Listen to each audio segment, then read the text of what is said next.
আমাদের কার্যক্রম ডিমের চরে আজকের মধ্যে এখানেই শেষ হয়ে যাচ্ছে অলরেডি, এবং সবাই যার যার অবস্থানে চলে যাচ্ছে। কিছুক্ষণের ভিতরে এখান থেকে বিদায় নেবো, এই কারণে মনে করলাম আবার একটু লাইভে আসে, যেহেতু সন্ধ্যা লেগে গেছে এবং জাহাজগুলো ভাসমান অবস্থানে আছে এবং সবাই যার যার মতো হ্যাঁ শিপে যাওয়ার জন্য ব্যস্ত হয়ে গেছে। আমরা সবার লাস্টে যাবো, এই কারণে মনে করলাম একটা ভিডিও করে নিই। আমার দাদা এখানে আছে, নকিয়ার দাদা। আসলে আজকের বিভিন্ন ছোটখাটো ছেলে মেয়েদের খেলাধুলা করে একটা আলাদা এনজয় করেছে কোম্পানি এবং জনগণ অনেক এনজয় পেয়েছে। সেইগুলোই মূলত একটা মনোমুগ্ধকর পরিবেশ ছিল সত্যিকারে। এবং এই কদিনের ট্যুরের ভিতরে সবচেয়ে ডিমের চরটাই সবচেয়ে বেশি আকর্ষণীয় এবং সবচেয়ে বড়, এবং অনেক বড় আপনার সমুদ্র যে পার বলে সি বিচ, এটা অনেক বড়। এখানে মানুষ এবং অনেক বড় বন, এবং এখানে অনেক বাঘও আছে। তারপরে মানুষ বাঘের ভয় ডর না করেও বেড়ানোর জন্য উৎফুল্ল চিত্তে চেষ্টা করে। সব মিলে সুন্দর পরিবেশ। আজকের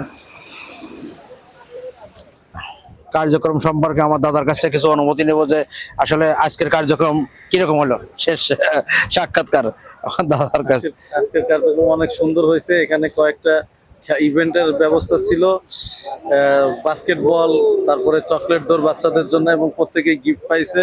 বাচ্চারা প্রত্যেকেই সান্ত্বনা পুরস্কার পাইছে এবং অনেক সুন্দর একটা আয়োজন ছিল।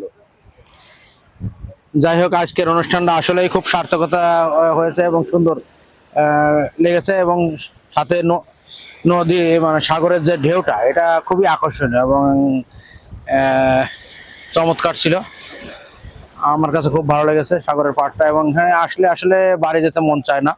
মানে এর ঢেউয়ের আকর্ষণীয় বাতাস বলেন, নির্মল একটা পরিবেশ, শুধু শান্তি আর শান্তি মনের ভিতরে লাগে। মানে এখান থেকে আসলে চলে যেতে মনকে সায় দেয় না, তবু যেতে হবে, কারণ দুনিয়া থেকেও আমাদের এইভাবে চলে যেতে হবে, এই মায়ের দুনিয়া থেকে। আমাদের সংসার ধর্ম সবই করা লাগবে, সাথে মাঝে মাঝে বিভিন্ন জায়গা ভ্রমণ করা লাগবে, তাহলেই আমাদের জীবনের সার্থকতাটা পরিপূর্ণ ফিরে আসবে। এটাই হলো মূল প্রতিপাদ্য বিষয়। আর আমি মনে করি আজকে যে অবস্থানটা দেখেছি, যে মানে সমস্ত স্তরের মানুষজন এখানে এসে, ছোট আপনার 1 বছরের বাচ্চা থেকে শুরু করে একেবারে 80-90 বছর বৃদ্ধ পর্যন্ত এখানে আসছে, যেটা আসলে খুব অবিস্মরণীয় বিষয়। এই জিনিসটা ভালো লেগেছে। এখানে আসলে সবাইকেই আসা উচিত, এবং এত সুন্দর যে একটা পরিবেশ, এই পরিবেশের তুলনা হয় না। অতএব আমাদের এখানে আসা একান্ত প্রয়োজন। দাদা সামনের দিকে অগ্রসর হলাম, আস্তে আস্তে আমরা সামনের দিকে অগ্রসর হই এবং আপনাদের সাথে কথা বলি। এটার সামগ্রিক পরিবেশটা অনেক সুন্দর এবং ভয়ঙ্কর, এবং ঘন কাশবন। আর এখানে আরেকটা জিনিস আছে, আপনার বাবুই পাখির বাসা আছে একটু ভিতরে, ওইখানে বাঘও আছে এবং বাবুই পাখিও আছে, দুইটা সব মিলিয়ে খুব ভয়ঙ্কর অবস্থান।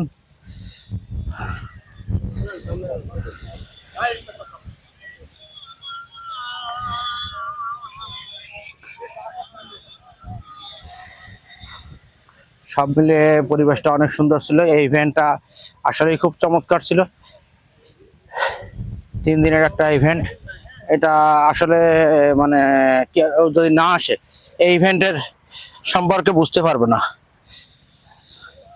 যদিও হয়তো মানে জাহাজের ভিতরে রুমের স্বল্পতা ছিল, একটু ঘুমের অনেক সময় কষ্ট হয়, তারপরে ওই বাইরে আসলে পারে সে কষ্টটা আর মনে থাকে না।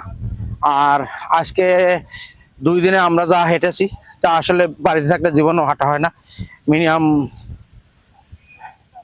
10-15 কিলো অলরেডি হাঁটা হয়ে গেছে, কিন্তু অনেক মানুষের সাথে হাঁটা হওয়ার কারণে আসলে বুঝতে পারিনি যে কত সময় ধরে হাঁটছি, এবং ওইভাবে পাও ব্যথা করেনি। এটা আল্লাহর অশেষ মেহেরবানি। আর একটা শুকরিয়া আদায় করি আল্লাহর কাছে, যে তিনি আমাদের এখানকার পরিবেশটা এত চমৎকার রেখেছেন, যে ঝড় বৃষ্টি বাদল সব থেকে দূরে রেখেছেন। এই জন্য সৃষ্টিকর্তাকে আবারও ধন্যবাদ দেই, যে তিনি আমাদের এই বহুদিনের প্রতীক্ষিত সফরটা পরিপূর্ণতা এনে দিয়েছেন। কারণ ঝড় বৃষ্টি বাদল তিনি দিতে পারতেন, তাহলে আমাদের হয়তোবা সঠিকভাবে ভ্রমণ করতে পারতাম না। এই জন্য আমি আমার রবকে বারে বারে ধন্যবাদ দিই যে তিনি এত সুন্দর একটা আয়োজনকে সার্থকতায় রূপ দান করেছেন, এবং চাই যে আমরা সবাই যারা এখানে আসছি সুন্দরভাবে যেন বাড়ি পৌঁছতে পারি, এটাই আল্লাহ তাআলার কাছে কামনা। এবং দেশ ভ্রমণ করা যেহেতু সুন্নাত, অতএব আপনারা সবাই আপনার পরিবারের ফ্যামিলি সহকারে এসে ঘুরে যান, তাহলে হৃদয় মন দুটাই জয় হবে এবং দেহের মনের কষ্টের ক্লান্তি এগুলো দূর হয়ে যাবে অনেকটা। আর এই কারণে ভ্রমণ করলে আপনার মানসিক যন্ত্রণা থেকে মুক্তি পাওয়া যায় এবং পরিবারের চাপ সবকিছু মিলেই মোটামুটি ভালো থাকা যায়। আমরা আমাদের গন্তব্যের কাছাকাছি প্রায় চলে আসছি। বোটগুলো কিন্তু অনেক সুন্দর দেখা যাচ্ছে, লাইটিং হয়তো আপনারা দেখতে পাচ্ছেন, লাইটিং কারণে অনেক সুন্দর লাগছে প্রতিটা বোট লাইটিং। আর এই লাইটিং থাকার জন্য সমুদ্রের ভিতরে অনেক সৌন্দর্য প্রকাশ পেয়েছে। আর আপনারা যে সময় আসবেন এরকম শিপেই আপনারা ভ্রমণ করতে পারেন। এখানে আপনার খাওয়া দাওয়া সব প্যাকেজই একই সাথে। ট্রলার আপনার ছোট ট্রলার নিয়ে আসবে শিপ থেকে, আবার নিয়ে যাবে। দিয়া এবং নিয়া সবই এই প্যাকেজের আওতায় ভুক্ত থাকবে। এই কারণে যে কেউ আসতে পারবেন, এবং আসলে পরে সবসময় গ্রুপ ট্যুর করে আসবেন, তাহলে আপনি ঘুরে মজা হবেন। একা একা আসলে কোনো মজা হবে না। তাই বন্ধুরা সবসময় গ্রুপ ট্যুর করবেন। গ্রুপ ট্যুর করলে আপনার আসার সার্থকতা আসবে এবং একসাথে এনজয় করতে পারবেন। এখানে সবচেয়ে বড় বিষয় সম্পূর্ণ আপনি হালালভাবে ঘুরতে পারবেন, কোনো ঝাই ঝামেলা কোনো সমস্যা নেই। ঠিক আছে, আজকে এ পর্যন্তই। ভালো থাকেন সবাই। আসসালামু আলাইকুম ওয়া রাহমাতুল্লাহি।